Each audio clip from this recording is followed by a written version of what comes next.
we need cellular communication to be able to function. We have to have the right environment. We need the resources. We need the orchestration of those resources. And really what peptides do and help with is creating that orchestration, increasing the communication. So again, it's so it's a little gentler. It's not overriding the system and downregulating your pituitary and your end organ testes and everything. I explain it like reading glasses. I mean, I don't need glasses, but someday I'm probably gonna need reading glasses. But when I put reading glasses on, it helps me to focus on, the letters that I'm trying to read, but it doesn't weaken my eyes on the back end. Yeah. That's what peptides do. They help focus and enhance, but not weaken. Hey there. Welcome to the Recharge Biomedical podcast. I'm Dr. Edward Park, and if you're curious about regenerative medicine, you've come to the right place. We're diving into the latest breakthroughs in telomerase activation, stem cell exosomes, and all the cutting-edge science that's shaping the future of healing and longevity. Let's get started. Hi, I'm Dr. Edward Park, the host of the Recharge Biomedical podcast, and we're very lucky to be joined by the peptide researcher, aka Dr. Adam Boender. Adam, thank you for joining us. Yeah, thank you for having me. So as fate would have it, Adam and I met giving lectures in Cancun to a group of people interested in stem cell research, and he was up there trying to fit 2 hours of slides into 45 minutes, and he did a pretty good job, brought out the gong show hook. That's right. But a lot of information, just incredibly charismatic, fun, and great to listen to. He made a joke. I'm not sure it landed in Spanish that he was actually 65, but he's coming up on a birthday in a few days. How old are you going to be, Adam? I actually am. Yeah, no, it's not 65, it's 62. So, no. No, you're lying. Yeah. You're lying. No, I'm not. I do jokingly say that, though, whenever I'm speaking on stage, because, we talk about regenerative medicine constantly. And, I'm like, this is what it'll do. It'll turn, no, I'm going to be 44. So, yeah, you look great. I mean, you look like an action figure, kind of like Joe Rogan, but with fat. So you look pretty primed and ready to go. How long have you been on the peptide train for personally? Yeah, no, personally, honestly, it's been probably 15 plus years. I would say, dabbling and understanding and researching and figuring out, not just for myself, but for others, really, not just about, what peptides I would like to take for myself to get the results that I'm looking for, but peptides that are safe and efficacious and all of that in between. Well, let me tell you why I was interested in having you on the podcast. I have been taking something for 17 years that I feel helps me, and not anything else. But through the years, the patients are really partnering with people like you and driving a lot of stuff forward. And although there is some bias for patients to want to believe they're spending their money well, I do hear a lot of good things about people taking a lot of the somatogogues, which we'll go into, and the BPC and others. So I do think it must work because patients generally don't have a lot of reason to exaggerate or lie. But I know that the medical establishment is kind of lagging here. I know the one big one you see when you go to the aging conferences is human growth hormone. And you can just spot people a mile away, like these dudes in their 60s. Yeah, they look like Minecraft heads. They've got like square heads. Oh, yeah. And they've got low-grade acromegaly and big muscles, shoulders, and they have a 28-year-old Russian girlfriend. I mean, it's like a syndrome. Yeah. It works, but, there might be a trade-off in the literature about cancer, but obviously your libido goes up, your body mass goes up, you feel great. So it's obviously a bargain that people are willing to take. I mean, but look at Arnold Schwarzenegger in the old days when he was juicing so hard. I mean, his face, everything changed. So we know that in the bodybuilding community, people have always messed with testosterone. They've messed with HGH. But what you're talking about is something a little more gentle and a little more physiologic. So a lot of your big sellers in the peptide space are these somatogogues, or they kind of are growth hormone releasing hormones or releasing factors.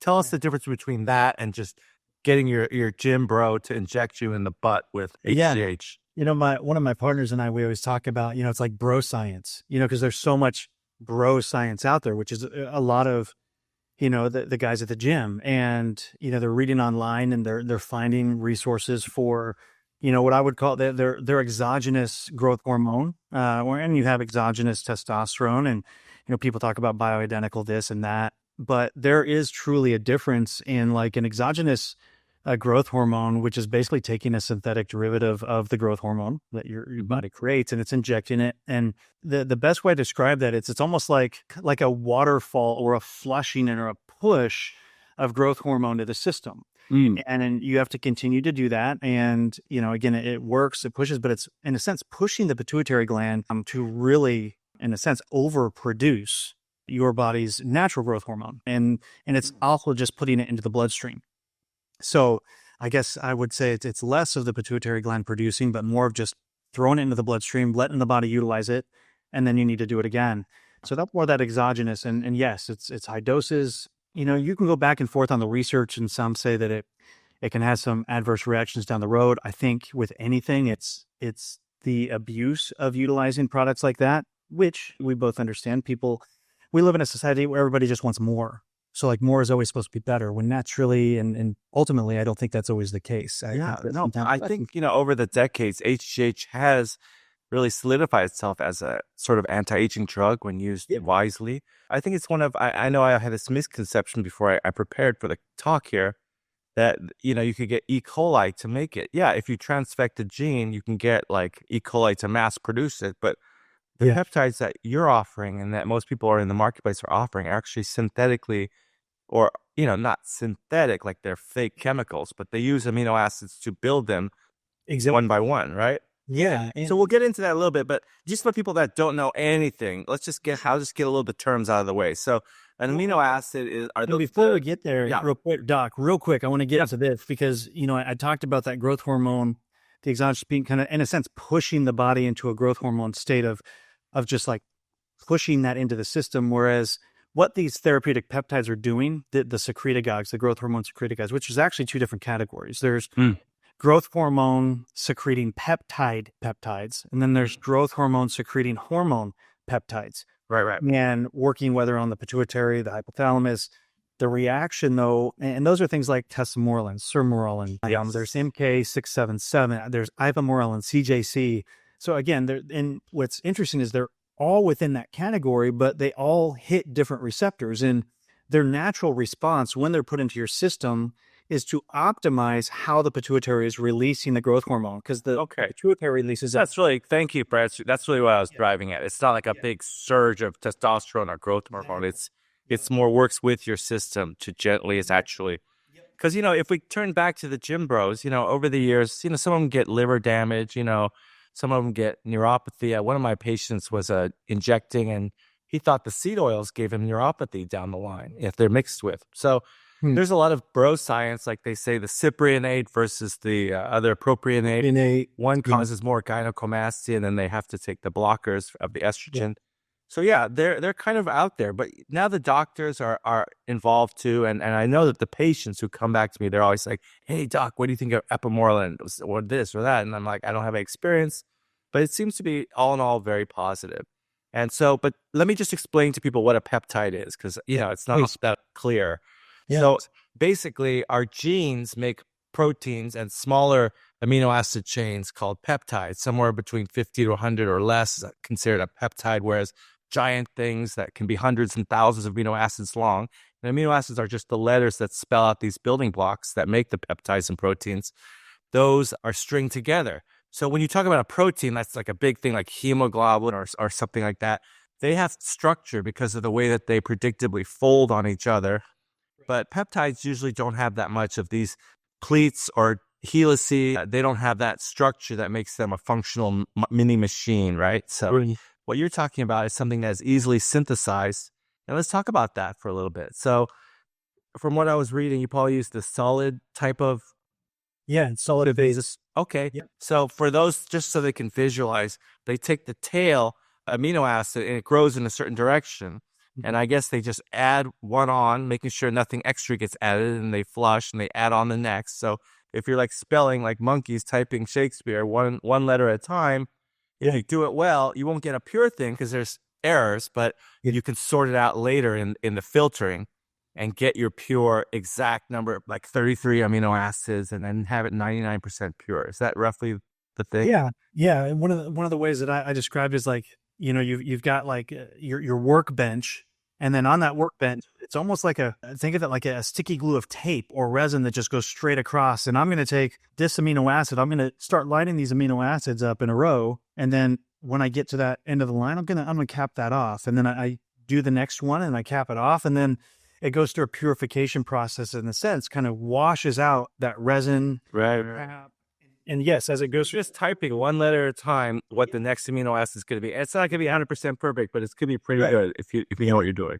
look, and then how you get the purity level is exactly like you said. There's a filtration process. So when we have peptides that are between 2 and 50 amino acids in length, we know that you've got smaller, larger. So when you filter, are we going to filter for the smaller? Are we going to filter for the larger? So we can then filter based on You can use chromatography, size exclusion, and you can use like charge. Yeah, okay. So that's just basic science, not complicated. So the safety aspect in terms of getting like impure chemicals in there and excipients is very minimal. And then at the end phase, once you've got your 33 letters in a row, you just cut off the resin part and then they're free and you purify them and freeze dry them. Okay. That sounds good. So that's what everyone pretty much in the business does. Yeah. So the lyophilization, it just means freeze dried. Like if you ever bought sea monkeys in a comic book, that's what that was.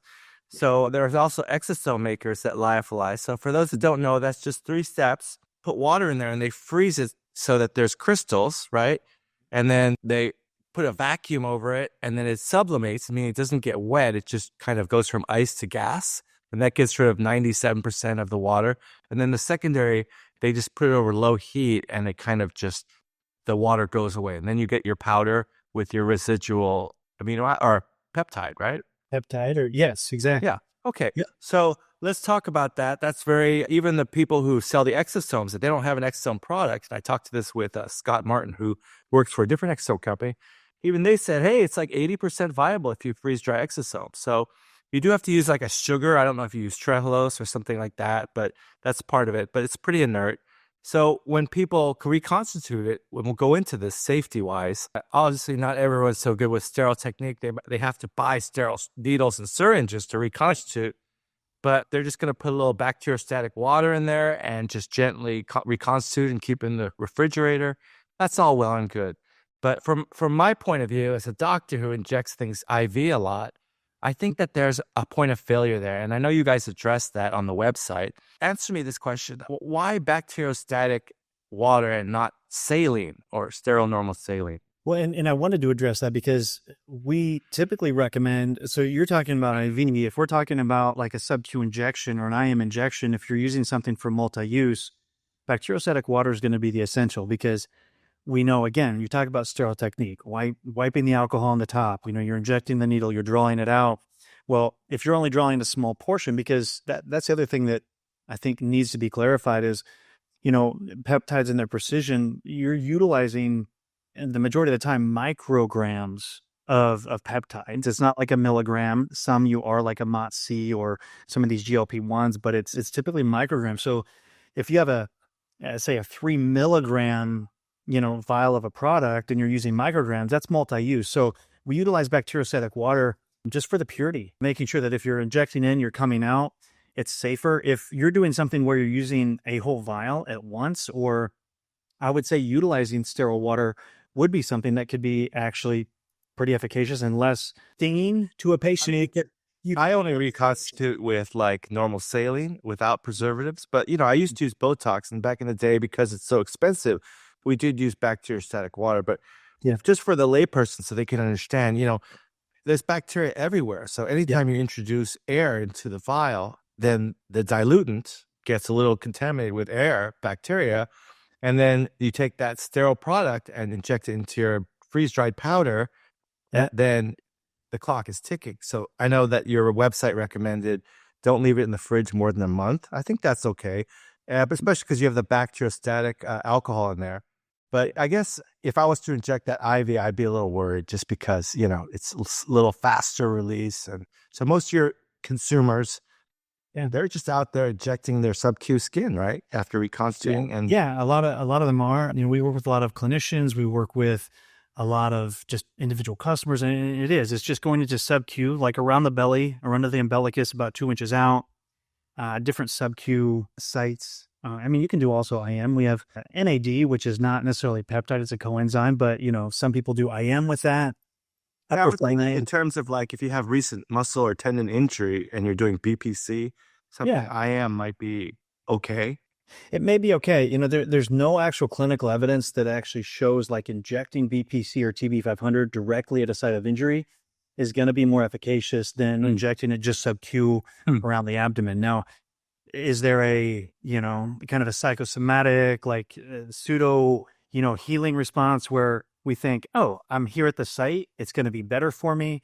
We know that the power of the mind is massive. Yeah. Oh, for sure. So, yeah. But like, just so to break it down to people, what parenteral means. So parenteral means that you're injecting into the body. You're not absorbing it orally. Because a lot of people obviously know that you have protein dissolving structures massively released from the pancreas. So you can't really swallow a lot of these things. Nasal, like for the love drugs and the love hormones, may be really great for access to the brain. Yeah. But sub-Q is a systemic injection. So you don't risk getting all that stuff digested by the pancreas and the stomach, right? Yeah, there are some, again, it also depends on the encapsulation. There's a certain peptides can be utilized more so, and taken, ingested orally. We know that the efficacy typically goes down. Yeah. But like sometimes BPC is good. It's a body protective compound. It actually comes from gastric juices. If you have an enteric-coated capsule that's able to get, further down into that system, it can have some benefit. Dihexa is actually it's a neuropeptide that actually is very well utilized in an oral form. It still crosses the blood-brain barrier, and that helps with neuronal connections. It's been researched extensively in Alzheimer's and dementia. Before we go on, I know a lot of people over the years tell me they love these peptides, they're ordering them, but I do have that concern, and Scott Martin, who is the kind of stem cell expert guy that we met, he gave a lecture the other day on his Facebook group, and I know you have a private Facebook group too for docs. It's called The Next Level. Yeah. And people are interested in sharing knowledge offline or in a private setting can join with you there. Yeah. But he shared with his group that he thought it was like, reheating chicken over and over again when you do multi-use. So he was very disparaging of the multi-use, which I personally am as well. Even though I've done it with Botox, it was bacteriostatic. I guess I just don't really trust it that people are not going to do something kind of gross and even though the level is low from sub-Q injection, it's still there. So are we talking that these vials have so much product that you can't really use them all at once? Not necessarily. I mean, most of them, again, are multi-use. I think that, some of them you can. I would say then the safety of it. Peptides are very safe, quite honestly. It's just you don't want necessarily always a rush of a specific peptide. The growth hormone secretagogues are one of them. If you have like tesamorelin or again, samorelin, ipamorelin, CJC, like if you do too much, and typically we recommend like 500 micrograms, 5 days on, 2 days off. If you go up to 1 or to 2, I always say start low, go slow. You can build up, but people can have, in a sense, like a niacin flushing reaction, and it may last for 15, 20 minutes. It's going to go away. The half-life of that, that peptide, I think, is between 2 and 4 hours, most of them. So some are longer. But, again, most of them aren't coming in low doses to do single injections, whether it's from us or different. So, but your best practice is bacteriostatic water. Yeah. Not just regular water with sterile water, and definitely not saline. So the saline, even though it's pH balanced to 7-ish, yours a little acidic from the alcohol, you feel like that's the best practice that's evolved over the years. I do. Yeah, just for safety. Because again, like you said, you never know what people are going to do if they're not using the proper aseptic techniques. It lowers the risk of something happening. So let's dumb it down. So the freeze-dried is good at room temperature for probably months to years. But once you reconstitute it, maybe a month or 2 at max. And every time you introduce new air, you're introducing more risk of infection.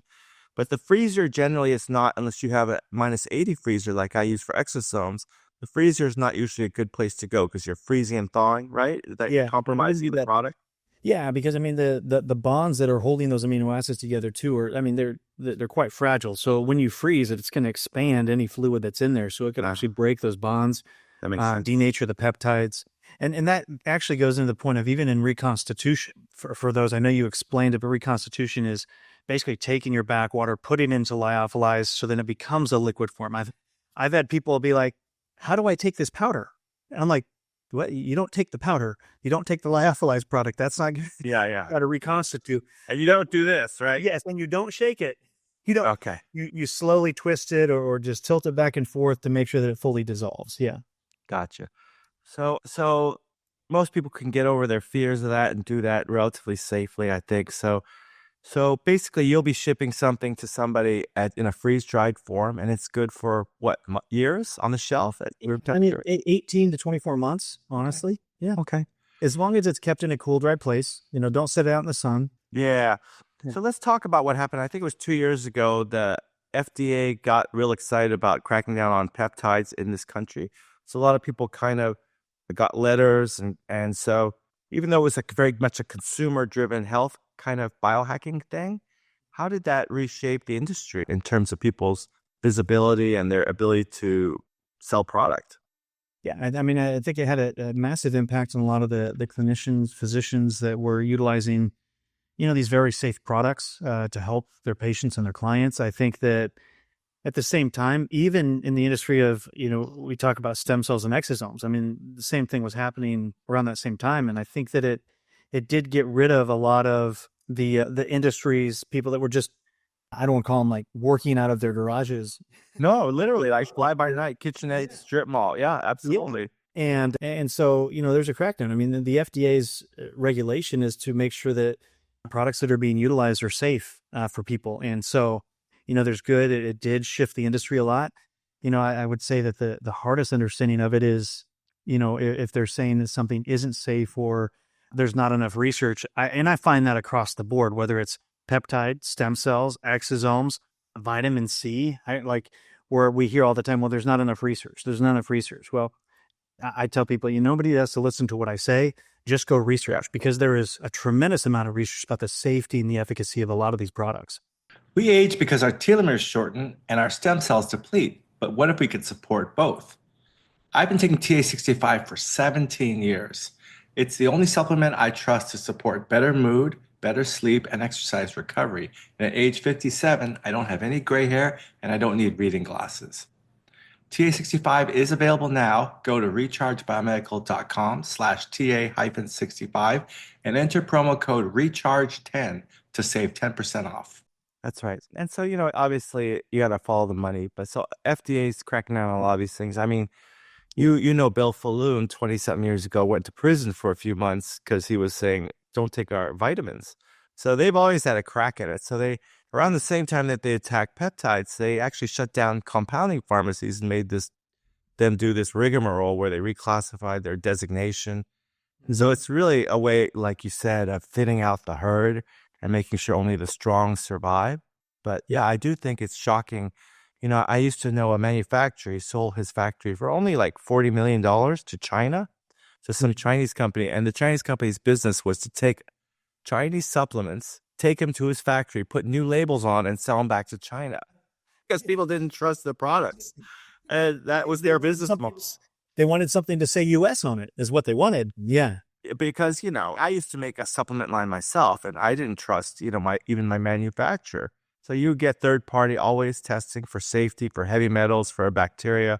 And after the product's encapsulated, you got to send it to a third party to make sure it's got the purity and the safety. And you mentioned no LPS. What's LPS? How can that hard? Polysaccharides, which can be utilized within the resins and for bonding and stuff. So again, through the purification process, the rinsing out, you want to make sure that you're removing that, because I truly believe that when people have an adverse reaction to a peptide, it's typically not the peptide. It's the additives or the impurities that haven't been washed out of that product that's creating that issue. Because by nature, peptides are extremely safe. Research. So that can happen anywhere along the manufacturing process. And once a person at home reconstitutes it, if they leave it in there and use it after 3 months, having like some bacteria introduced, then you might get like a LPS type of reaction, endotoxin. You could have an endotoxin reaction right off the very first injection if it's not actually coming from a pure, clean source. Yeah, absolutely. But it's really important that people don't know what they don't know. Even that bacteriostatic saline, once you put air in there, it's no longer sterile. So that needs to go in the fridge too. You can't just leave it on the workbench for a month, and use it again, right? Anyway, there's risk everywhere, but it sounds like people are getting a net benefit. So at this point, the last stupid question is it illegal to use these? No, it's not illegal to use them. I know that's so much in the space. I do go back and forth a lot. I mean, I've been in the regen space for a long time, and it's the same concept and theory that we've heard in stem cells. Like, what's illegal to use stem cells? It's not illegal to use stem cells. A lot of it is how you market, what you say towards these products, false claims, but it's not illegal to use them. You can actually utilize them, and they are available. So there's actually in the FDA's statements and what they have, there's nothing that actually says that they're illegal to even be made. Yeah.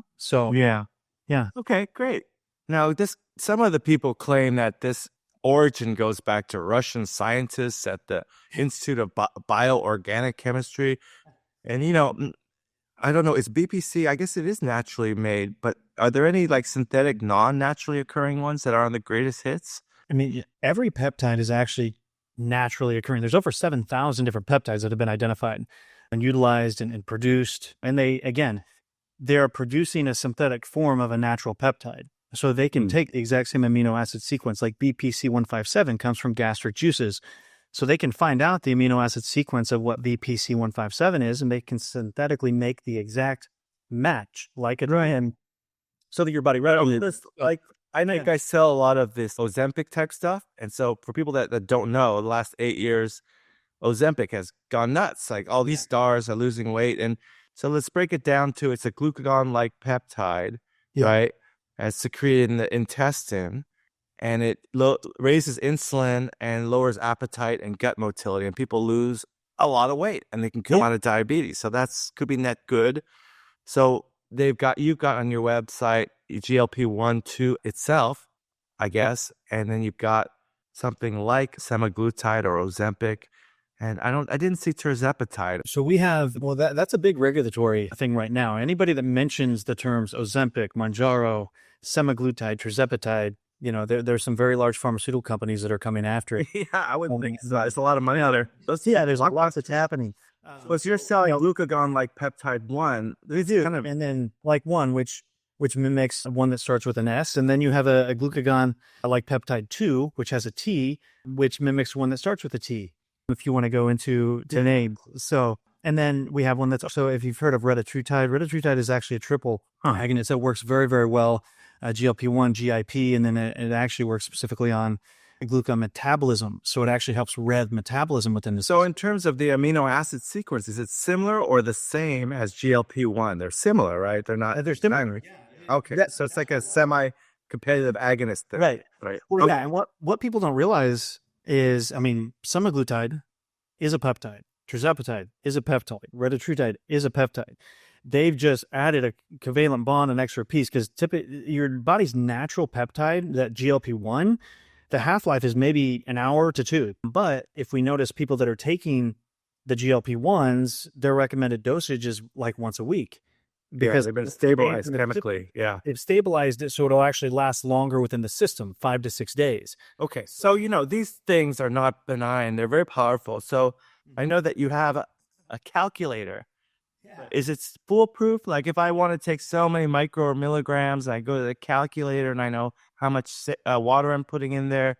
So you have a way for people to safely calculate their dosing. What is that website? Yeah, it's peptideresearcher.com. And so I created that just because, not everybody went to nursing school or even medical school. It's funny, the number of doctors that I talked to, they're like, I don't figure out the calculations. My nurse does it for me. And yeah, for sure. It's, because you start getting into dilution. If you have 3 milligrams and then you put in 1 ml of backwater, then it's a 3 to 1. But if you put 2 mLs of backwater, then it's 1.5 to 1, and so it changes very, very quickly, which can change your dosage. So at the manufacturer, do you make your SKUs such that no one can put like 5,000 times the recommended dose in at once? Like you don't sell them in units that are that big? Like no, we don't. And so when we create it, we have guidelines, again, if you put 1 ml of water in or 2 ml of that water in, and then you're going to have your dosing recommendations, because we typically talk in units. So, and that calculator is, I would say it's pretty foolproof. It works really, really well. and we haven't had any issues or complaints. It breaks it down per vial, how many, and then I've seen it. It's very user friendly, Yeah. and believe me, I would be very scared to be doing those calculations. So, Yeah. so in terms of these individual greatest hits, like the growth hormone releasers, there's the love hormones, there's Yeah. other things. Why do you do stacks? Like, explain to me what a combination it achieves. Some combination therapy, each peptide really has kind of its own, again, it's like that lock and key. It's its own mechanism of action. And so, or obviously support to what it's doing. And, one of the most common ones that we utilize is actually Epithalon with something like N-acetylsalanc. Epithalon, I say, it's a DNA reset. It's a reset type peptide. And that one was highly researched and in a sense, formally developed by Dr. Kavinson out of Russia, who has since passed. And that's, in a sense called, and it's really like a bioregulator, but again, a peptide that works on the pineal gland. It also hits 3 specific receptors that helps to, in a sense, even reset sleep cycles. But Island Ray supposed to help with telomeres too, I heard. yes. So you mentioned this Senac, what's it called? Yeah. So N-acetylsalanc is like, so like, it's a neuropeptide. Yeah, it's a neuropeptide, and the N-acetyl group that's actually added to it helps it have a longer half-life, helps with, brain-derived neural growth factors, and that one's specific also. A lot of our executives that we work with utilize it because it helps to reduce anxiety and, in a sense, stress. It creates a calming effect. Amazing. And another big hit is PT141 for your libido, and oxytocin is the love hormone. Do you ever combine those? Or? Yes, absolutely. I mean, it creates a connection and increased libido. PT141 was actually developed, FDA approved for women for libido, which is interesting because most women don't hear about it at all. They have no idea, but it also works very well for men because it's working those same receptors. It's actually safer than things like Cialis or even Viagra because it's not affecting the vascular system and blood pressure. It works on the neurological. Right. It could be a mixed blessing, just like the GLP-1s, the nitric oxide things can be mixed. Yeah. No, I was talking to Dave Asprey for the podcast yesterday. He says he takes Melanotan. I've heard of lots of people like Melanotan if they're pale. But it also juices up their libido, or? Yeah, I'm on Melanotan too. I take it, I dosed into it, and then I rarely take it now because once you kind of build it up into the system, you can take it less often. It was developed to help with prevention of even skin cancer because it releases that melanin. But I will tell you, I call it like the triple threat, and I love it because it's not just about libido. It does help with libido. It helps both men and women within that. It actually does affect the GLP-1 slightly, ghrelin effects as well. So it does have some appetite suppression, and then it gives you a tan. So it's like the best of 3 different worlds. I mean, you've got doesn't fill your bank account while you sleep, though. So you get dark, tan, and rich. Okay, all right, and that's great. And there's some modulators of immune function like alpha-thymosin. Tell us about that. Yeah, so you've got thymosin alpha-1, which, we know as we age, the thymus gland, it goes away. It's one of the things that's actually produced from the thymus gland to help modulate immune system function. It activates natural killer cells within the body, helps with T cell activation. And so it is one, and reduces inflammation, which is another big one. In fact, it's one of the stronger anti-inflammatory or inflammation modulating peptides that's out there. And when I say modulating specifically, because I've had people ask, well, what about autoimmune disease? Why would you want to boost your immune system if you have autoimmune? I go, it's not something that you're giving to the body to boost the immune system. It's to balance the immune system is ultimately what it's doing. So, and again, it's a very powerful peptide and it works quite well. I mean, I tend not to believe anyone, but the patients like it seems to work. So that's why I'm super interested. And address the myth of that, because it's not a myth. You see these bodybuilders that take exogenous testosterone and super physiologic, like their testicles are just 1-2 centimeters. Like they can get testicular atrophy is a common thing. So when you take peptides, will that also give you testicular atrophy?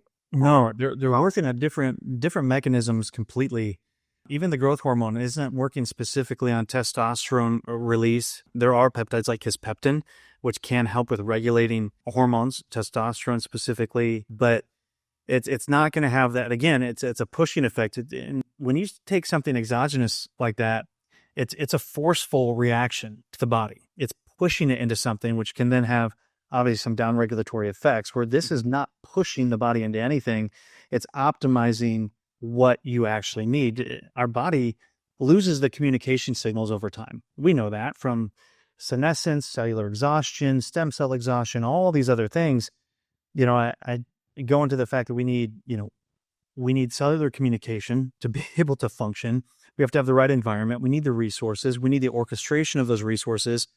And really what peptides do and help with is creating that orchestration, increasing the communication. So again, it's So it's a little gentler. It's not overriding the system and downregulating your pituitary and your end organ testes and everything.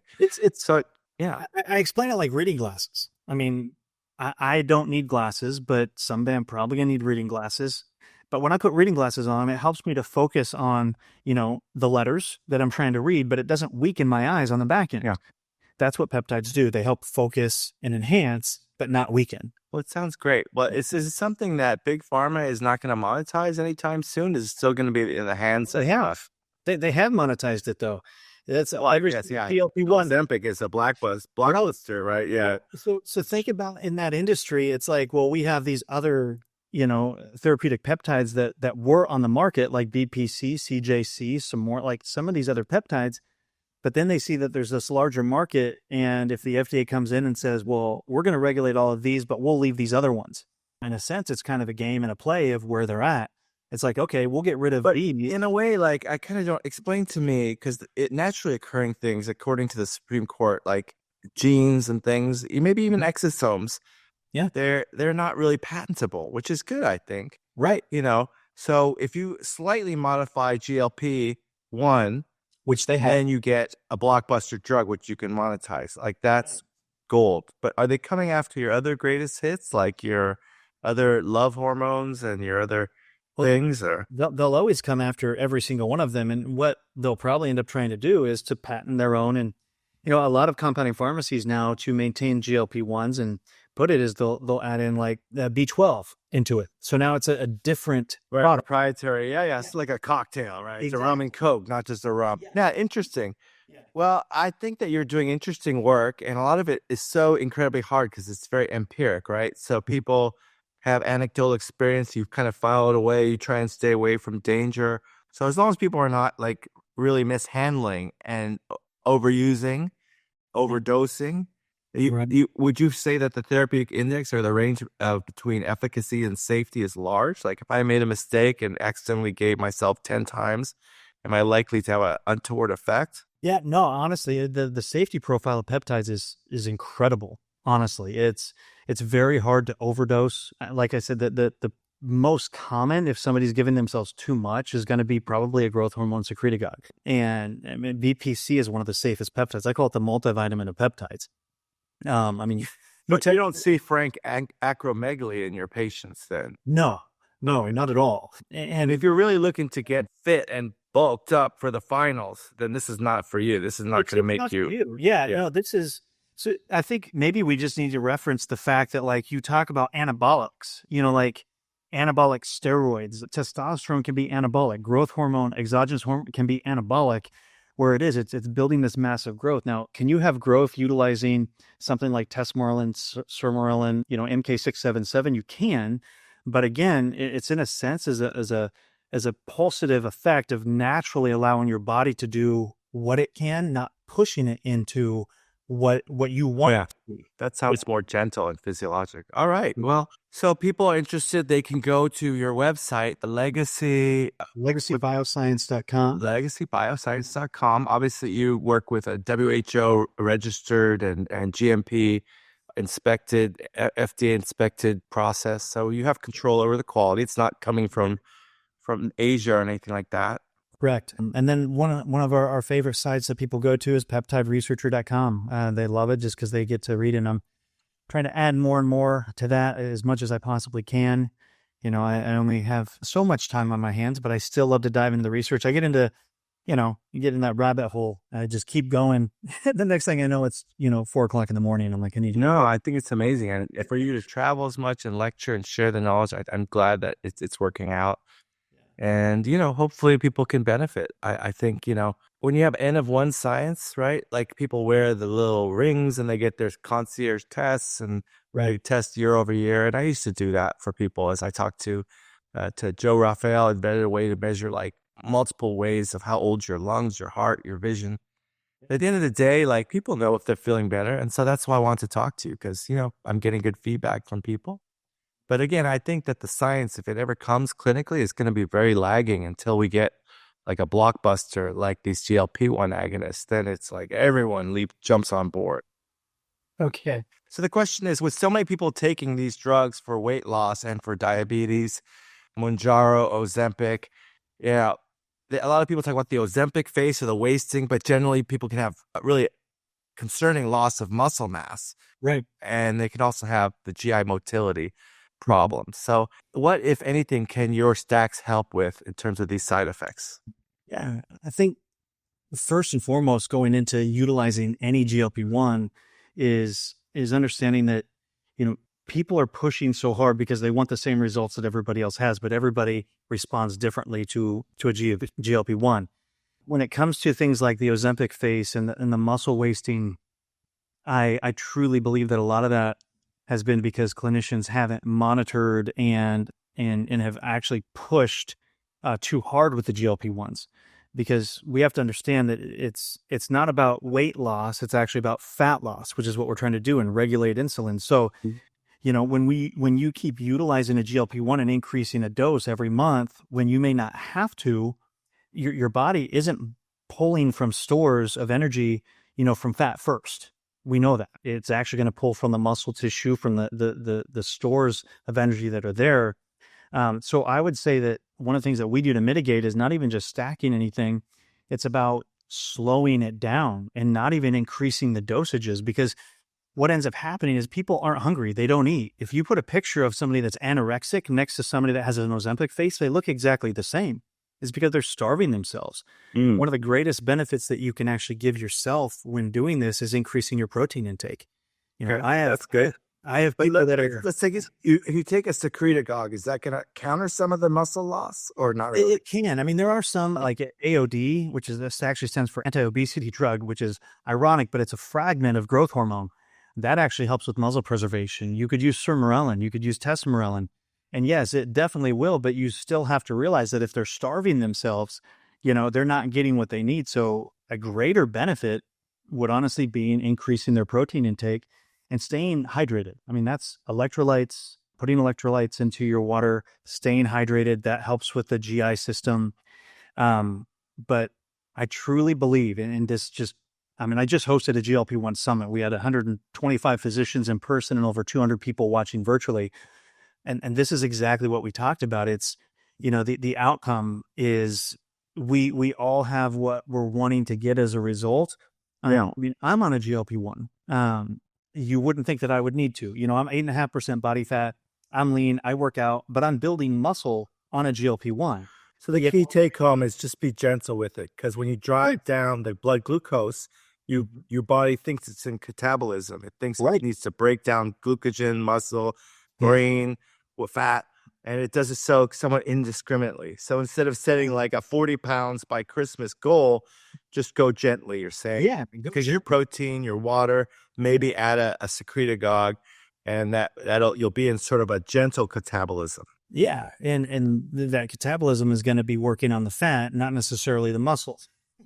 Because you want to maintain that and keep working out. Don't think that it's a magic bullet. And I'm telling you that right now, that it's not a magic bullet. Yes, you'll lose weight, but the goal of getting onto these ultimately for the clinicians that I work with, that I train, is helping the patient or the client to have that transition of mindset that I can eat right and I can start to exercise. Because some of these people, they can't, because they are overweight. It hurts to move. Their joints hurt. They can't go up and down stairs. Yeah, it's a means to an end. And, you know, you're not going to have a rebound like obesity. But the problem is probably that, like me, you're having a croissant in the morning and a pizza at night. So, yeah. Well, we choose our own poison. Yeah. Well, hey, Dr. Boender, so great to talk to you. I appreciate you. So if people want to connect with your work, they can go to your Facebook group, Next Level, and they can join your other physician group at the Peptide Researcher. Yep. peptideresearcher.com. Peptideresearcher.com. And if they need to buy products, then you also are affiliated with legacybioscience.com, correct? Yeah, so they can reach out, all the phone numbers. There's a lot of companies out there. Some of them are from other countries or neighboring countries. And it's good to know that you have some kind of oversight over the quality control. Because you never know batch to batch. Yeah. US based. Yep. All right, sir. Well, thank you so much. And I hope to see you again real soon. Absolutely, Doc. Thank you. Okay. Take care, Alan. Thanks for tuning into the Recharge Biomedical podcast. If today's episode got you thinking, you'll love my book, Exosomes Songs of Healing.